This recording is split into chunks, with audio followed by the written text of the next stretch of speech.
Assalamualaikum warahmatullahi wabarakatuh. Halo teman-teman semua, selamat datang kembali di channel ini. Di sini kami akan menghadirkan cerita penuh hikmah dan pelajaran hidup yang pastinya bikin hati tersentuh. Jangan lupa untuk subscribe, tekan tombol like, dan nyalakan lonceng notifikasi supaya kalian gak ketinggalan cerita-cerita menarik berikutnya. Di balik jendela besar sebuah rumah megah, tampak seorang pria paruh-baya berusia 65 tahun berdiri termenung.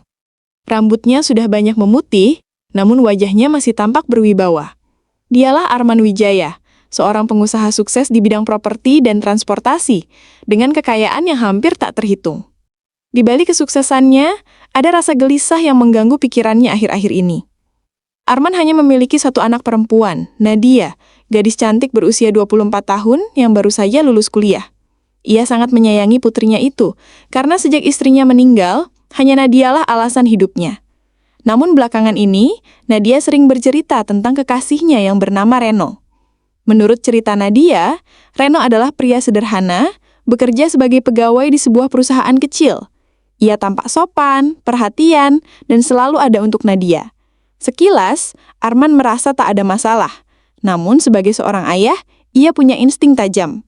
Benarkah Reno mencintai putrinya dengan tulus atau hanya tertarik pada kekayaan keluarga mereka? Di ruang kerjanya, Arman bergumam lirih. Dunia ini sudah sering aku lihat banyak orang yang bisa bersandiwara. Tapi aku tak ingin anakku jatuh ke pelukan orang yang salah. Kalau Reno hanya mengejar harta, aku tidak akan tinggal diam. Arman kemudian mendapat sebuah ide gila tapi cerdas. Ia ingin menyamar sebagai orang miskin untuk melihat langsung sikap Reno. Setelah berpikir panjang, ia memutuskan untuk menyamar sebagai pengamen jalanan. Dengan begitu, ia bisa mendekati Reno tanpa dicurigai, sekaligus menguji ketulusan hatinya. Keesokan harinya, Arman mulai menyiapkan penyamarannya. Ia mengenakan kaos lusuh, celana sobek, sendal jepit, serta membawa gitar tua yang sengaja dibelinya dari pasar loak. Wajahnya ia poles dengan bedak coklat agar terlihat lebih tua dan kusam. Saat bercermin, ia nyaris tidak mengenali dirinya sendiri. Dari miliarder dengan jas mahal, kini ia tampak seperti pria tua yang hidup di jalanan. Bagus, bahkan anakku pun tak akan mengenaliku kalau aku seperti ini. Gumam Arman sambil tersenyum puas. Hari itu, ia mulai mencoba mengamen di sebuah kafe kecil yang sering dikunjungi pasangan muda, termasuk Nadia dan Reno. Dengan suara serak-serak basah, ia menyanyikan lagu-lagu lawas, sambil mengulurkan kaleng bekas cat untuk meminta uang receh. Tak lama kemudian, ia melihat Nadia dan Reno datang. Hatinya berdebar. Inilah kesempatan pertama untuk melihat bagaimana Reno memperlakukan orang kecil. Arman menghampiri meja mereka sambil tersenyum ramah. "Permisi nak, bolehkah bapak menyanyi sebentar? Kalau berkenan, seikhlasnya saja." Nadia yang berhati lembut langsung tersenyum. "Tentu pak, silahkan." Namun Reno tampak kesal. Ia melirik tajam ke arah Arman. "Ah, ganggu aja. Kita lagi mau makan malah didatangin pengaman. Udah pergi aja deh pak, saya kasih uang, tapi jangan nyanyi." Arman terdiam. Ia menerima uang yang dilempar Reno ke meja, lalu menatap wajah menantunya itu dengan tajam. Ada rasa kecewa yang mulai tumbuh di hatinya. Sementara itu, Nadia tidak enak hati. "Reno, jangan gitu dong, kasihan bapaknya." "Ah, kamu tuh terlalu baik, Nat. Orang kayak gini kalau dikasih hati, nanti malah makin seenaknya. Lagian ngapain sih harus nyanyi-nyanyi di sini? Ganggu banget," jawab Reno ketus. Arman menunduk lalu mengucapkan lirih. "Terima kasih, nak. Semoga rezekimu lancar." Ia pun beranjak pergi, menahan perih di dadanya.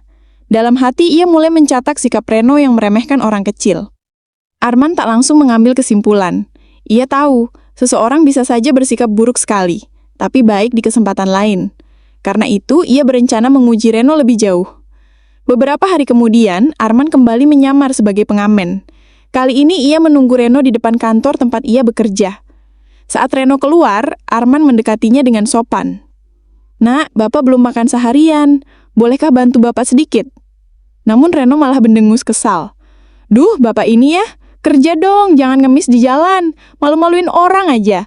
Nih saya kasih uang receh, jangan ikutin saya lagi ya." Reno mengeluarkan koin dari sakunya lalu melemparnya ke tanah di depan Arman. "Ambil tuh kalau mau." Arman menatap koin itu lalu menunduk mengambilnya. Air matanya hampir jatuh, bukan karena sakit hati sebagai pengamen, tapi sebagai seorang ayah. Kalau dia memperlakukan orang tua asing saja seperti ini, bagaimana nanti kalau memperlakukan aku, mertuanya? Gumamnya lirih. Namun ujiannya belum selesai. Arman ingin melihat apakah Reno benar-benar mencintai Nadia atau hanya ingin memanfaatkan kekayaannya. Malam minggu tiba, Reno datang ke rumah besar keluarga Arman untuk makan malam bersama. Nadia sangat bersemangat memperkenalkan kekasihnya lebih dekat pada ayahnya. Namun betapa terkejutnya Reno saat melihat pria yang ia kira pengamen jalanan, kini duduk anggun di kursi empuk, mengenakan jas mewah, dikelilingi pelayan rumah. Arman menatap Reno dengan senyum tipis. Reno, akhirnya kita bertemu secara resmi. Aku adalah ayah Nadia. Namaku Arman Wijaya.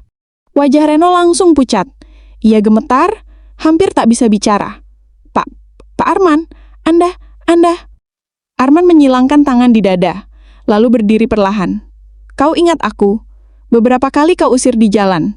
Kau lempari uang, kau rendahkan. Kau kira aku siapa? Seorang pengamen tak berharga? Hah? Reno? Nadia terkejut, menoleh pada ayahnya. Papa, maksudnya ini? Arman menoleh lembut pada putrinya. Nadia, beberapa hari ini Papa menyamar jadi pengamen untuk menguji Reno. Dan ternyata Papa melihat dengan mata kepala sendiri betapa sombongnya pria ini pada orang kecil. Air mata Nadia menetes. Ia tak menyangka kekasih yang ia percaya bisa sejahat itu. Sementara Reno panik mencoba membela diri. Pak Arman, saya minta maaf. Saya nggak tahu kalau itu Bapak. Arman menatapnya tajam. Itu dia masalahnya, Reno. Kau hanya menghormati orang kalau kau tahu dia kaya atau berkuasa. Tapi pada orang yang kau anggap kecil, kau merendahkannya. Itu bukan cinta, itu kemunafikan. Nadia akhirnya berdiri, menatap Reno dengan mata penuh luka. Reno, aku kira kamu mencintaiku apa adanya. Tapi kalau kamu bisa menghina orang kecil begitu, aku takut suatu hari kamu akan menghina Papa atau bahkan aku saat aku tidak punya apa-apa. Reno terdiam, tak mampu membalas. Segalanya sudah terlambat. Arman kemudian merangkul putrinya. Nat, Papa tidak ingin kau hidup dengan orang yang hanya mencintai hartamu. Papa ingin kamu bahagia bersama orang yang benar-benar tulus. Reno mencoba sekali lagi memohon. Pak, saya janji akan berubah. Namun Arman menepuk pundaknya dengan dingin. Maaf Reno, hidup ini terlalu singkat untuk percaya pada janji orang yang sudah membuktikan keburukannya. Lebih baik kau pergi. Dengan wajah muram, Reno pun meninggalkan rumah itu. Sementara Nadia menangis di pelukan ayahnya. Papa, terima kasih sudah melindungiku. Aku hampir salah pilih. Arman mengusap rambut putrinya sambil tersenyum hangat. Itulah tugas seorang ayah, Nat. Bahkan jika harus menyamar jadi pengamen, Papa akan selalu memastikan kau bersama orang yang benar-benar mencintaimu. Malam itu, di rumah besar keluarga Arman, cinta seorang ayah terbukti jauh lebih berharga daripada harta miliaran rupiah.